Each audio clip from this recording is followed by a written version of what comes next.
Bonjour, je suis Mélanie Rouen et je t'invite à aller faire un tour sur mon site harmoniefamiliale.fr si, comme moi, tu souhaites apporter de la bienveillance dans l'éducation que tu transmets à tes enfants et de la positivité.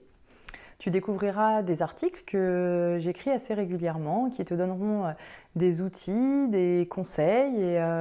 dans lesquels je partage l'expérience que j'ai moi-même en tant que maman. Et qui te permettront donc d'aller vers cette bienveillance. Tu pourras télécharger aussi un guide que j'ai confectionné pour toi et qui est gratuit et qui te donne 5 étapes pour aller à l'harmonie avec tes enfants. Aujourd'hui, dans cette vidéo, j'ai choisi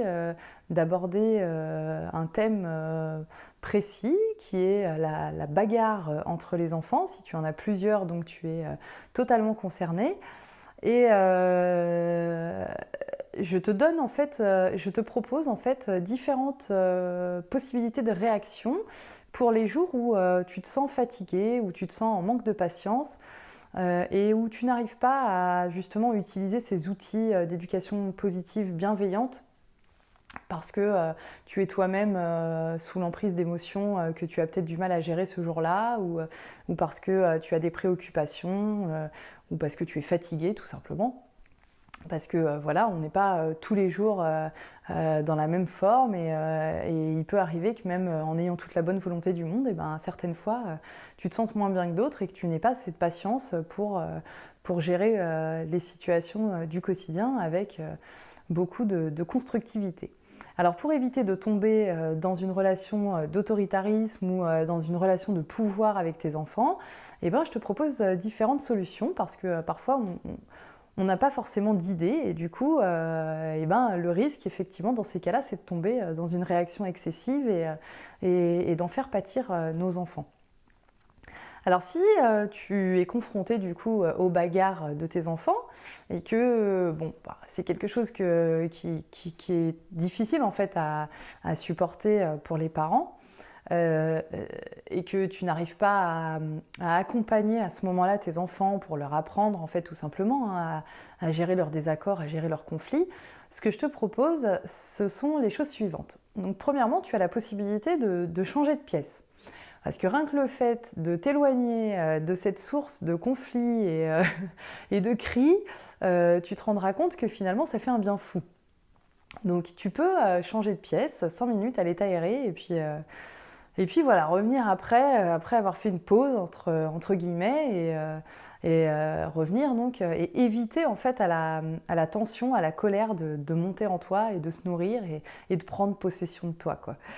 Voilà. La deuxième possibilité que tu as, c'est eh bien, si tu as des choses à faire dans la même pièce que tes enfants, par exemple, et que tu préfères ne pas intervenir parce que tu sens que sinon tu ne vas pas réussir à gérer la situation comme tu le souhaiterais,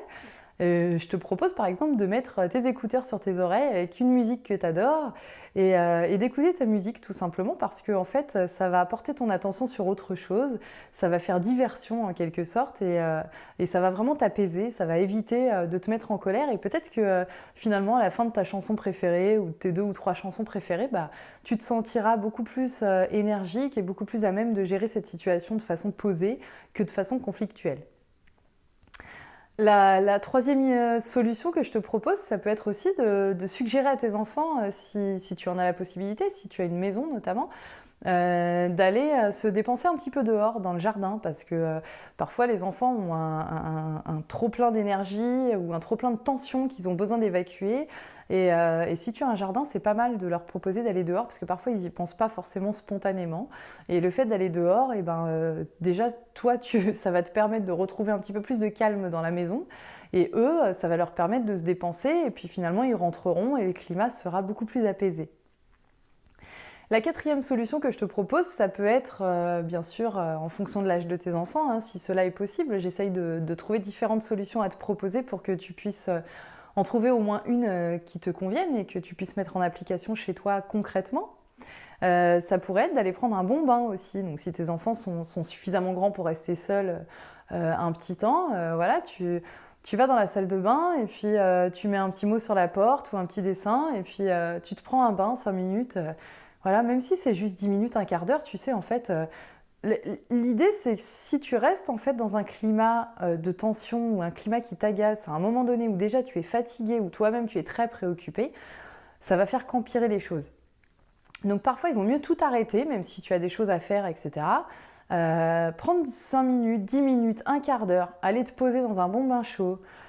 te mettre un peu d'huile parfumée, quelque chose qui te fait plaisir en fait et qui va te détendre et finalement qui va te permettre d'être beaucoup plus productive après si tu avais des choses à faire ou beaucoup plus productif si tu avais des choses à faire et surtout beaucoup plus serein et apaisé pour éviter d'entrer dans le conflit, encore une fois, dans la relation avec tes enfants.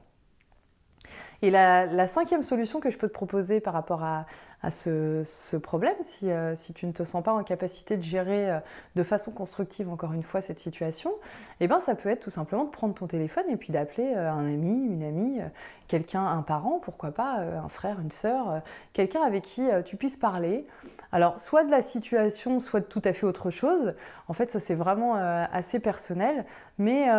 le fait de porter ton attention sur autre chose, c'est exactement la même chose que pour la musique. Tu vas porter ton attention sur autre chose en parlant à quelqu'un et finalement tu vas te détacher de cette situation qui provoque du stress en toi et tu te rendras compte que ça va te faire du bien et que ça va éviter à la colère et à la tension de grossir à l'intérieur de toi et d'éclater finalement.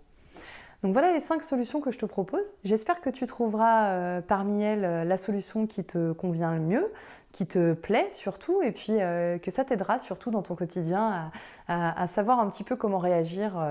pour les jours comme ça où tu es très fatigué et où tu veux quand même rester dans la bienveillance avec tes enfants. Alors si tu as aimé cette vidéo, je t'invite à cliquer sur j'aime, je t'invite à la partager si tu penses qu'elle peut être utile autour de toi. N'hésite pas à me laisser tes commentaires si tu as des questions, si tu as besoin d'éclaircissement, s'il y a des sujets particuliers que tu souhaiterais que j'aborde. Je te répondrai, écoute, avec grand plaisir. Et puis, je t'invite à aller faire un tour sur mon site si tu veux découvrir un petit peu plus en profondeur les outils que je te propose pour l'éducation bienveillante. Et je te souhaite une belle continuation et n'oublie pas que tu peux t'améliorer chaque jour. Je te dis à bientôt. Ciao, ciao!